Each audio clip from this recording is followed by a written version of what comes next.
So old garden roses can be broken down into once blooming and repeat blooming. In this video, I'm going to talk a little bit about each category of the roses that I've grown. Before we get into the roses, let's go real fast what old garden roses are defined as. The American Rose Society defines them as any rose that belongs to a class of roses that was in existence prior to 1867. So let's go ahead and get into the roses that I've grown, starting with the once blooming roses. And this is not a comprehensive list of the once blooming old garden roses I've grown. This video is going to be pretty lengthy. There will be chapters down below in the description. The first rose is a newcomer to old garden roses. It belongs to the Gallica class, which was in existence prior to 1867. It's Marianne by Paul Barden around the year 2000.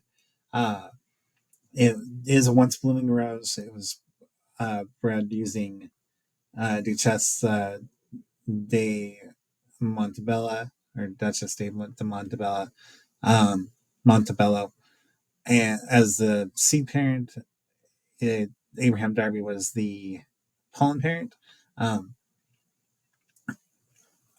In my climate, I've only grown it in Missouri. In my climate, it has a tendency to be a bit more white than. I mean, to say white, I don't mean like pure white. There's a apricotish center to it at all times, but there seems to be a bit more white petals to it than like if you were to look on different websites to show it. Also in my yard, Marianne is a big rose bush. I have two of them. One of them is 15 feet tall, 15 feet wide. The other one is probably 12 feet tall, 12 feet wide. So it is a big rose bush. Unlike your older 1800s Gallica roses that sucker, Marianne does not. So you're not going to like have 12-foot tall plants that are running around your yard, like Tuscany Superb runs around the yard and stuff like that. So that is a nice thing about this is you don't have to worry about the suckering. It's definitely worth a rose that's worth growing if you're able to get a hold of it. Definitely one that I would keep in my yard, and one that I like a lot. I do like that white with the apricot-y center to it, so definitely worth that as well. The next rose is Desiree Parmentier. It's a old garden rose from 1837 or slightly older. Sometimes listed as a Centifolia or sometimes hybrid Gallica. It's a nice, solid pink rose.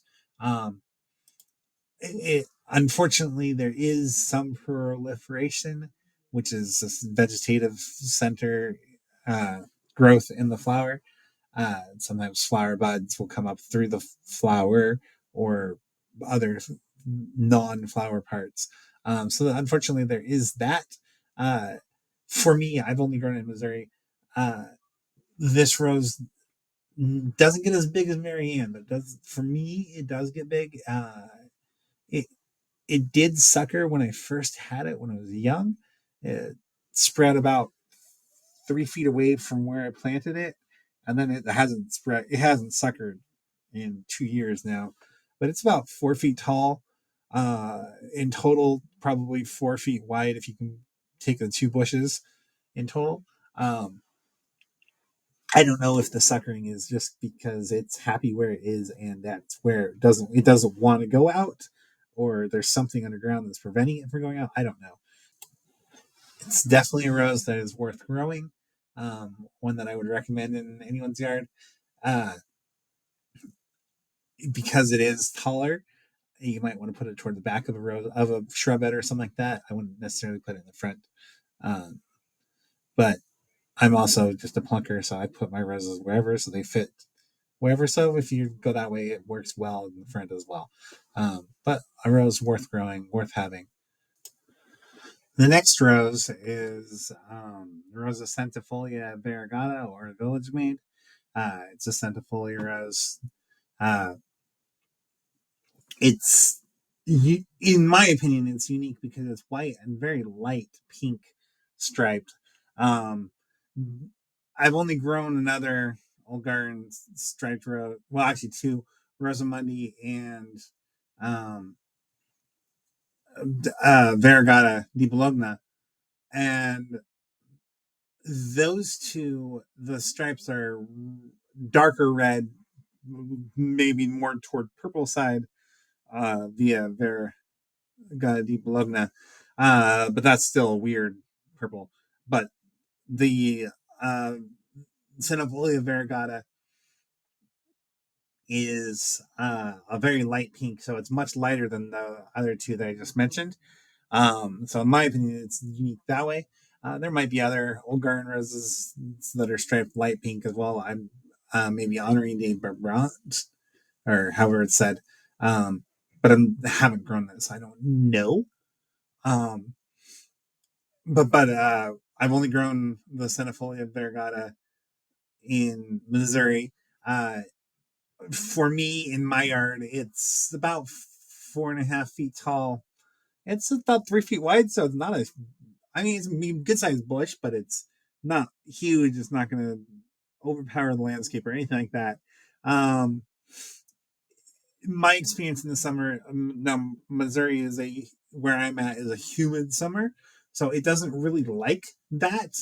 Um, it will often get like black spot and stuff like that and start defoliating and things like that. But it, it's generally, I'd say it's a good rose.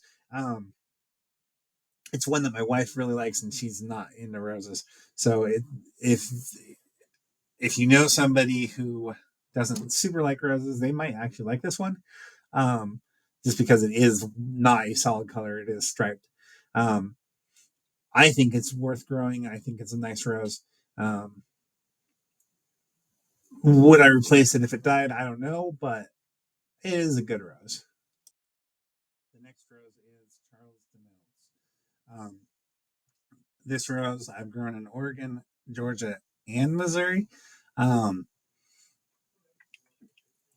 I would say that it's grown best in Oregon, where it's not as humid summers.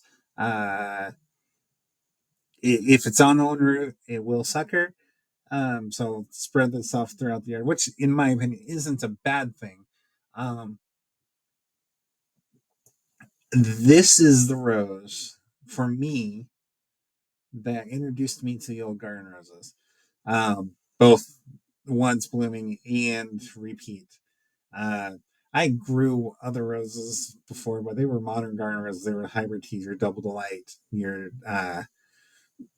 Granada, to name a couple.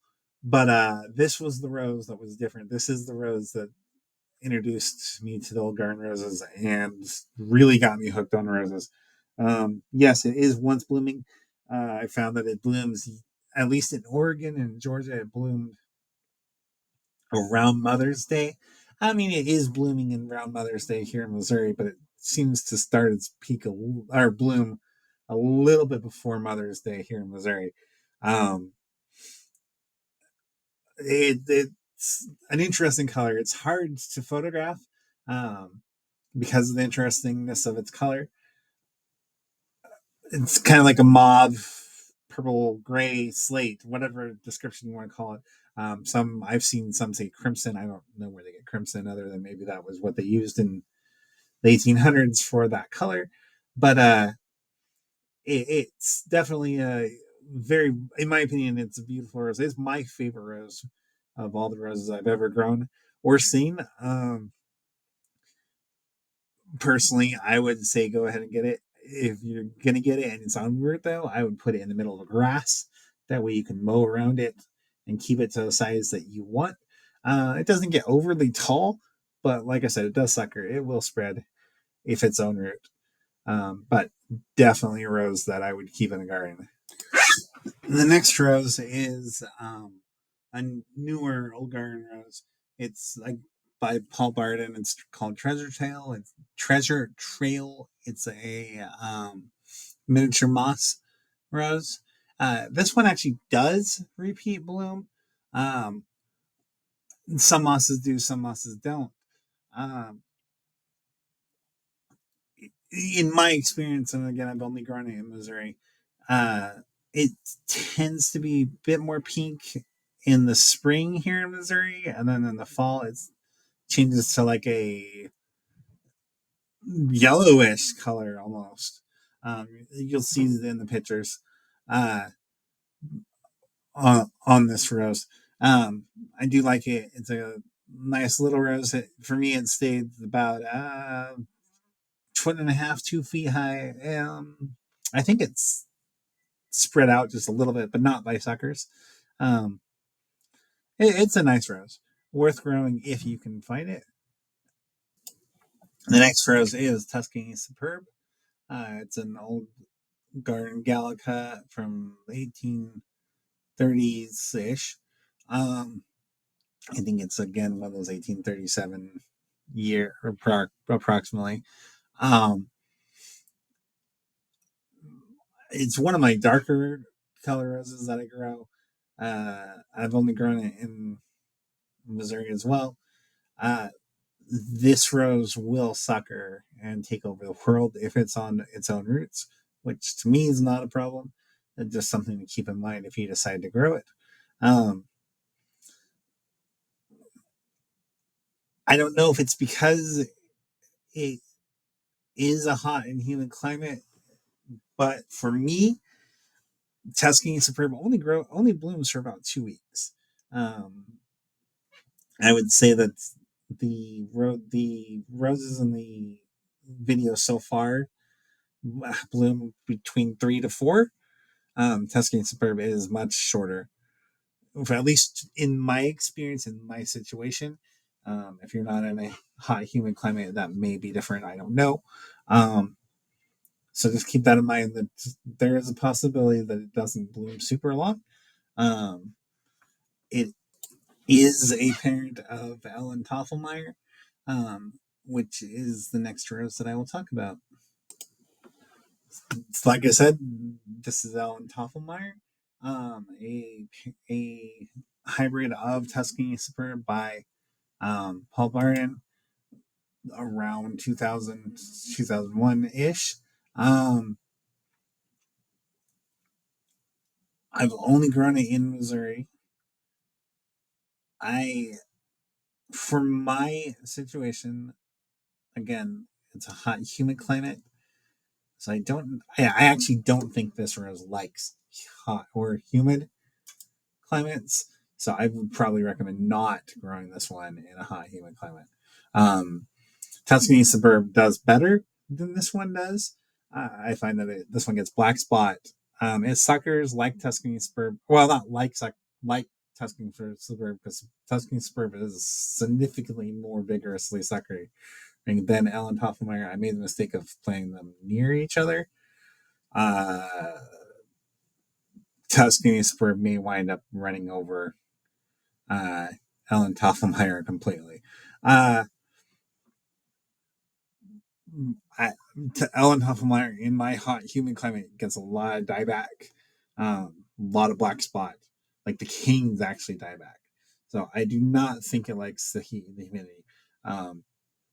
So keep that in mind if you live in that type of climate. I would say this is not a rose for here. It's a very nice rose, though. The flowers are very nice. Uh, there are times that I struggle with distinguishing between the blooms of Ellen Tofflemire and Tuscany Superb. Usually near when it's getting warmer. Um, the leaves for Ellen Tofflemire are for me at least, the dead giveaway between that's Ellen Tofflemire versus that's Tuscany Superb. Ellen Tofflemire has more puckered leaves, if you want to call it that. Um, whereas for me, Tuscany Superb is matte, flat, grayish, bluish, compared to Ellen Tofflemire. I'm not comparing it to other ones, but just comparing those. So those are how I distinguish the difference in my garden. When the flowers look super similar at the beginning of spring, they don't look similar, so I can distinguish them that way. But when they are next to each other near the end, uh, for me in my situation, it is harder to tell. Um, like Tuscany Superb, Ellen Tofflemire does not have a very long bloom season.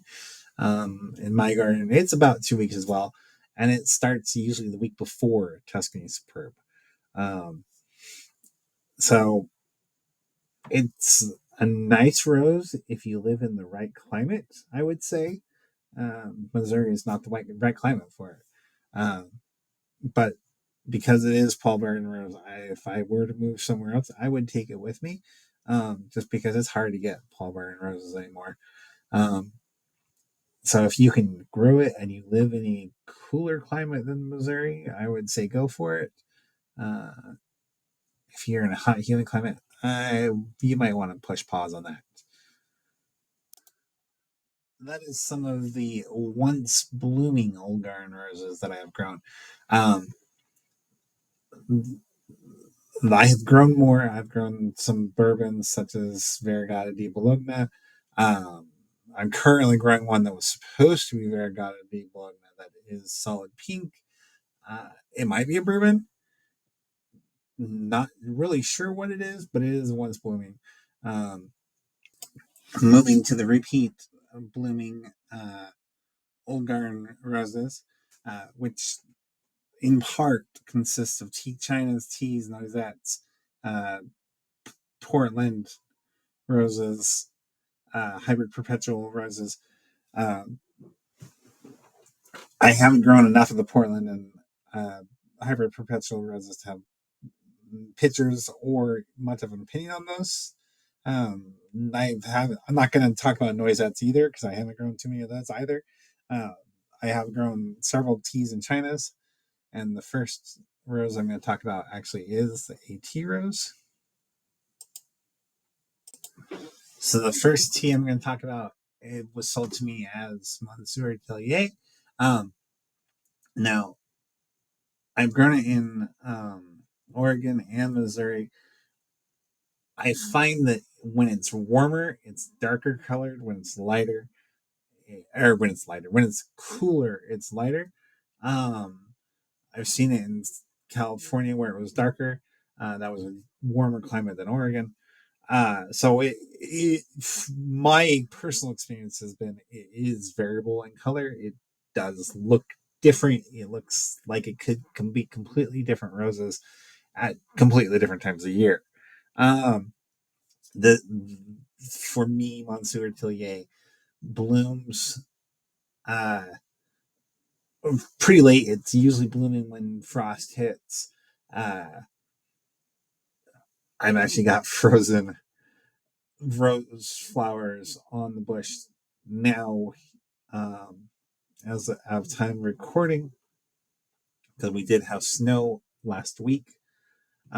So yeah, it does bloom pretty late in the year if the weather allows it to.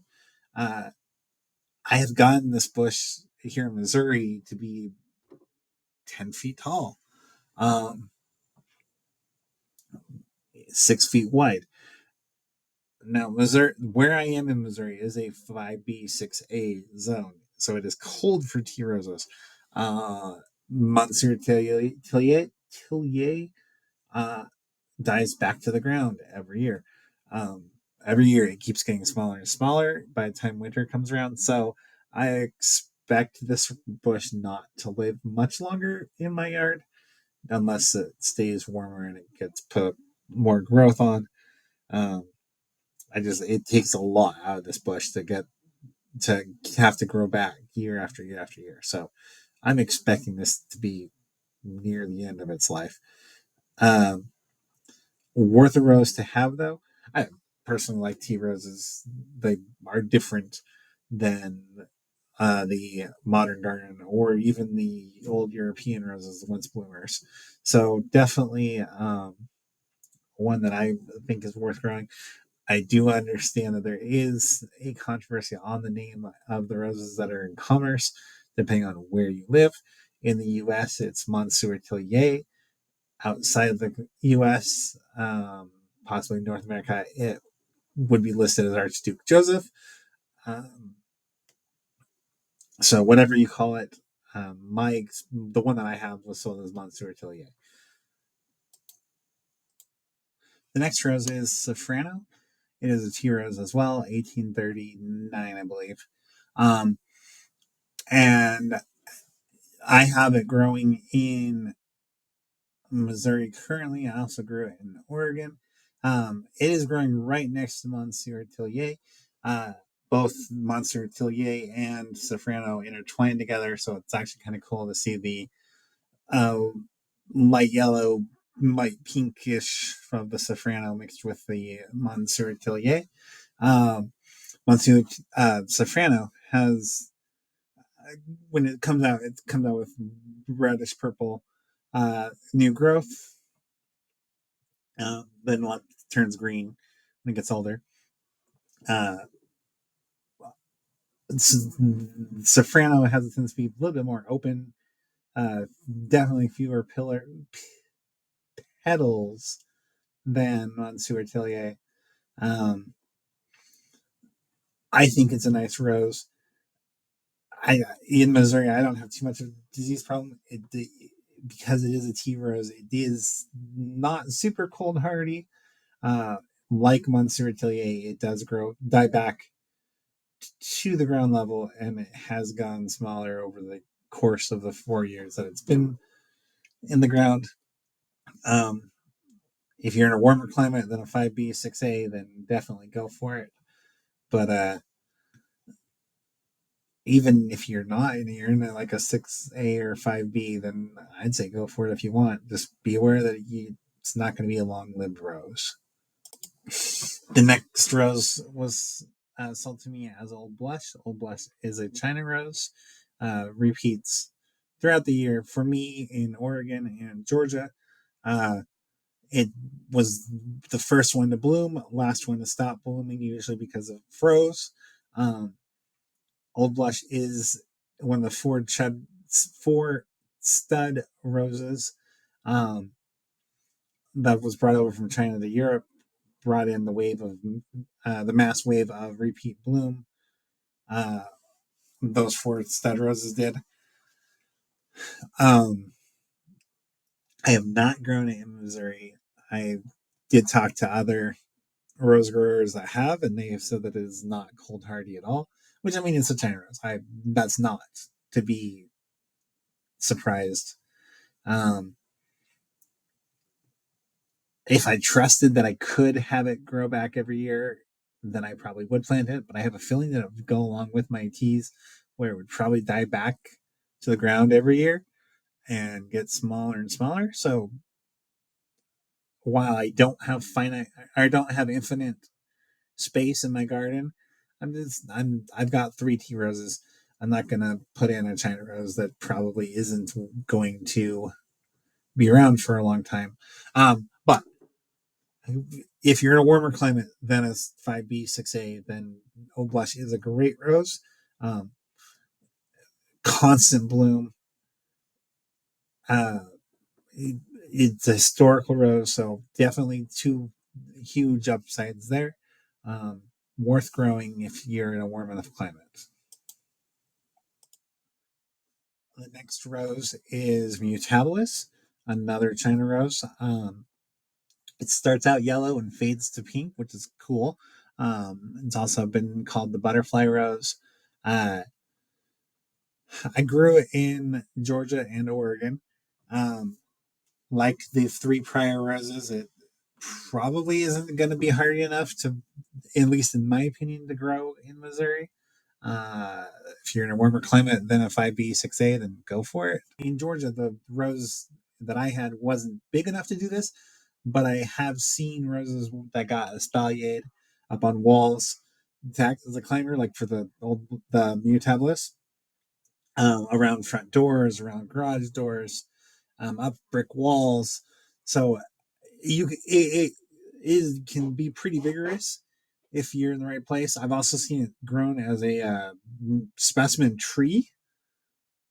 So there is a variety of ways to grow a Mutabilis if you're in a warm enough climate to do it. Worth growing, worth having. Um, Definitely a good rose. The next rose is a newcomer to the tea class. It's Licorice Tea by Paul Barton. Um, Again, it's around 2000. Uh, it's a very light yellow tea rose. I've only grown it in successfully in Oregon. I attempted to grow it in Missouri, but I planted it too late in the year and it didn't survive the winter. Um, that's not because of its fault. That's on uh, my fault. Uh, I think it would have survived if I planted it in spring, but that's another story altogether. Um, so when I grew it in Oregon, it very much wanted to be a climbing tea rose. Um, it's lighter in color than like Sansi, which is a found tea rose. So if you're familiar with that rose, it's actually lighter than that.